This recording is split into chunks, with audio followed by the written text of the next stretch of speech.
mungkin ambulan itu bawa ambulan kosong, kebut-kebutan di jalan itu udah nggak mungkin. Itu pasti benar-benar ada nyawa yang butuh pertolongan gitu. 1, 2, 3, 4. Open my YouTube channel.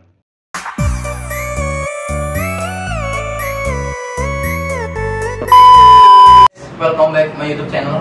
Kali ini gue lagi bersama Escorting Jabodetabek. Apa sih escorting itu sebenarnya?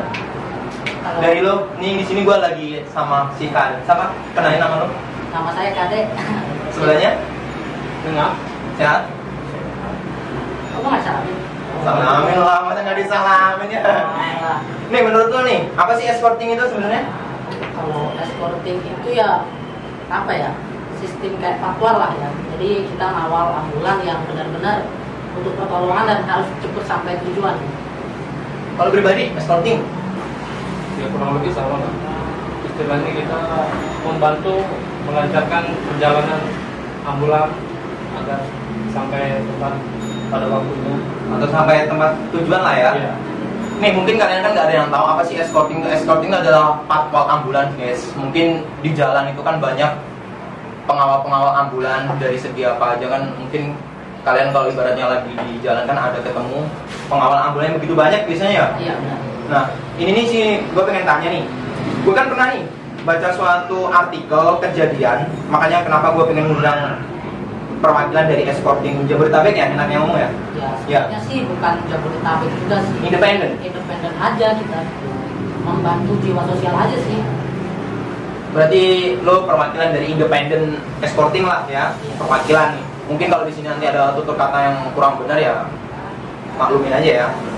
Nih, gue kan pernah baca suatu artikel di suatu daerah, gue nggak tahu di mana, gue juga nggak mau sebutin.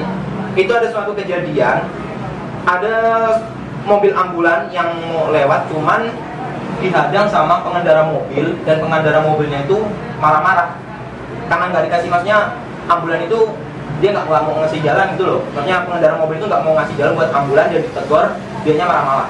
Nah menurut lo orang-orang yang seperti itu harusnya gimana sih? Ya kalau saya pribadi ya orang-orang kayak gitu tuh nggak punya kesadaran tersendiri gitu. Nggak ngebayangin kalau dalam ambulan itu keluarga dia, entah saudara dia. Jadi kan benar-benar urgent, nggak mungkin ambulan itu bawa ambulan kosong, kebut-kebutan di jalan itu udah nggak mungkin. Itu pasti benar-benar ada nyawa yang butuh pertolongan gitu. Nah jadi buat orang-orang ini ketika ada suatu ambulan itu sebaiknya harus gimana sih? Ya sebenarnya sih nggak ribet sih. Kalau emang ada ambulan bunyi mau lewat cukup menepi sebentar aja. Kita Menepi cuma ya? butuh jalan terlebih dahulu. Gitu. Karena ada nyawa yang Ada harus. nyawa yang harus diselamatkan. Ini buat kalian yang ibaratnya ada suatu ambulan ya sedikitlah menepi agar ambulan itu bisa jalan dengan lancar, karena di dalamnya itu ada suatu nyawa yang harus diselamatkan. Dan dari lo sendiri Tengah, ya gue pengen tanya nih, lo udah berapa tahun sih ikut di escorting?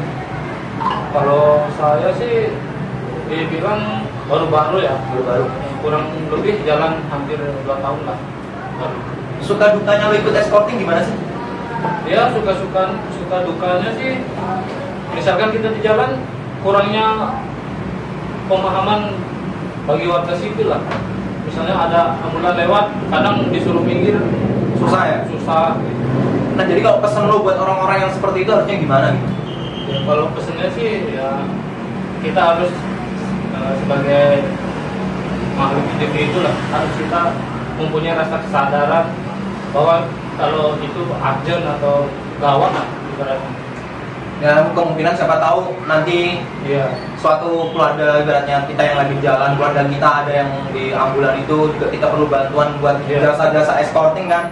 Nih kan kebanyakan ada yang tanya nih, gue pengen tanya sama kalian berdua nih, di dalam escorting itu sebenarnya dibayar nggak sih dari pengawal ambulan itu, patwal ambulan itu dibayar nggak? Kan banyak yang tanya tuh, Iya. apa sih untungnya kok mau banget ngawal ambulan sampai segitu, dan sebenarnya dibayar nggak sih? Kan banyak yang tanya itu kan. Itu bagi saya pertanyaan konyol. Mungkin ada yang dibayar, mungkin ada yang enggak. Cuman kalau saya pribadi dan teman-teman, apalagi banyak sekarang di Jabodetabek itu yang aktif di escorting itu anak-anak ojol ya, ojek online. Itu salut banget pokoknya. Koordinasi mereka kuat. Iya sih, karena gue sering ngeliat emang mayoritas di Jabodetabek ya, pengawal escorting itu mayoritas dilakukan oleh ojol-ojol. Iya. Ya gue pesen sih sama ojol-ojol semua, dimanapun berada ataupun di luar Jabodetabek, di Jabodetabek, ya intinya tetap jaga solidaritas kalian buat pengawalan ambulan, karena ya itu tadi yang mereka berdua sampai itu ada suatu nyawa yang harus diselamatkan ya. Iya. Dan nih kan biasanya karena lo tadi udah ngejelasin di escorting itu emang nggak dibayar ya. Iya. Ya ada yang dibayar, ada yang enggak. Mungkin kan dibayar karena sukarelanya Iya. yang pemilik atau yang jasa ibaratnya yang ada keluarga di dalam ambulan tersebut ya kan. Dan lu tadi juga ngejelasin kalau ibaratnya escort itu adanya suatu patwal itu sedikit sama lebih buat warga-warga individu kan. Dan ini kebanyakan ada yang bertanya sih ibaratnya, kenapa sih kok nyampe bisa terbentuknya escorting itu? Ya, gimana ya? Gimana Kadek menurut lo? Karena lu orang yang paling lama di escorting udah berapa tahun lo? Kalau dibilang lama sih enggak, awalnya saya itu cuma ngikut gitu. Awalnya juga kurang suka sama ambulan patwal itu, karena di saat kita berkendara tiba-tiba disuruh mikir karena kita belum ngerti. Jadi akhirnya pengen tahu, kepo kita ikutlah ke dunia escorting. Ternyata benar. Berarti lo yang jelas pengen nanemin jiwa sosial di dalam diri lo buat ngebantu sesama walaupun tidak bisa dengan materi, setidaknya Ya, dengan benar. jasa. Tapi kan mayoritas ya, emang gue lihat pantau dari sekarang emang kebanyakan emang itu dilakukan sama mayoritas ojol semua ya. Ya ada sebagian ojol, ada juga yang bukan kan, dari orang individu yang ingin mengawal. Tapi kan gue semenjak baca artikel itu yang kejadian nggak tahu di mana itu, gue juga nggak mau sebutin daerahnya kan. Itu ada suatu pengendara itu yang nggak mau menepi, sedangkan di ambulan itu ada nyawa yang ingin diselamatin kan, ditegur kok malah marah-marah. Nah, ibaratnya orang-orang yang seperti itu harus gimana sih, maksudnya pola pikir dia gimana gitu? Ya mungkin dia belum pernah ngerasain punya keluarga yang benar-benar keadaannya gawat darurat, butuh pertolongan dan harus cepet mungkin sampai rumah sakit lah ya untuk pertolongan. Jadi mereka nggak sadar gitu. Ini dari lo nih, ibaratnya kan kok bisa gitu ya, kenapa sih setiap pengawal ambulan tuh kok bisa nyampe segitu ramai? Itu cara koordinasinya gimana? Ataukah setiap wilayah punya mobil masing-masing? Enggak sih kalau Atau cuma lewat grup doang? itu cuma lewat grup. Jadi seumpamanya ambulan itu mau jam 12, naiknya itu udah dari jam 10. Itu udah naik rute dan itu udah dikoordinasiin sama yang punya wilayah masing-masing. Oh, jadi dari setiap korwil tuh udah ada koordinasi kalau Udah ibaratnya koordinasi.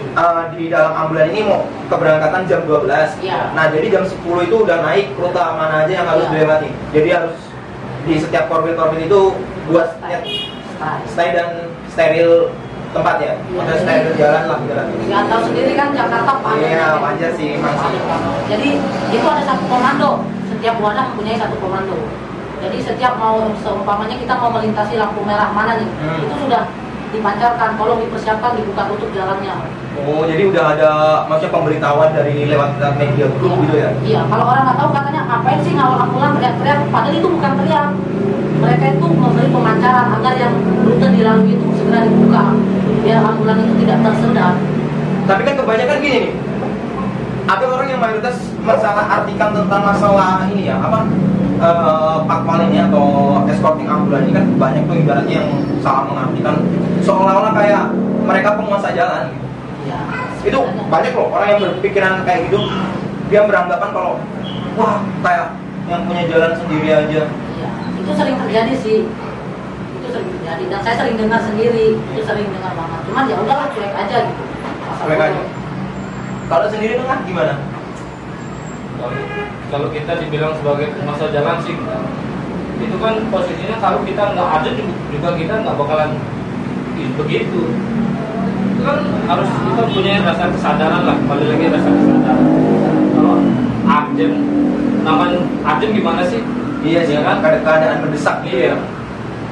Kalau udah urgent, umpamanya kita bawa orang habis makan nih, kalau kesendat jalan, nyampe rumah sakitnya telat gimana? Nyawa yang diselamatin gitu ya. Iya. Berarti poinnya di sini ya dari kita pembicaraan yang kali ini. Berarti di dalam sholat itu ibaratnya di dalam ambulan itu harus ada nyawa yang harus diselamatkan kan, yang pertama. Dan kita bukan ibaratnya kalian-kalian ini yang sebagai escorting Jabodetabek ataupun independen nggak pengen sebagai disebut penguasa jalan atau sok pemilik jalan. Karena kan kalian memiliki jiwa sosial yang begitu luar biasa, ingin menyelamatkan nyawa seseorang yang ada di dalam ambulan tersebut kan. Jadi ibaratnya kayak orang-orang yang selalu beranggapan negatif tentang escorting itu harusnya jangan lah. karena mereka nggak pernah ngalamin gimana rasanya di jalan itu gimana sih ya. Iya kan? Mungkin dia merasa dia nggak bakal sakit gitu kan, nggak merasa butuh pertolongan. Iya nggak gitu.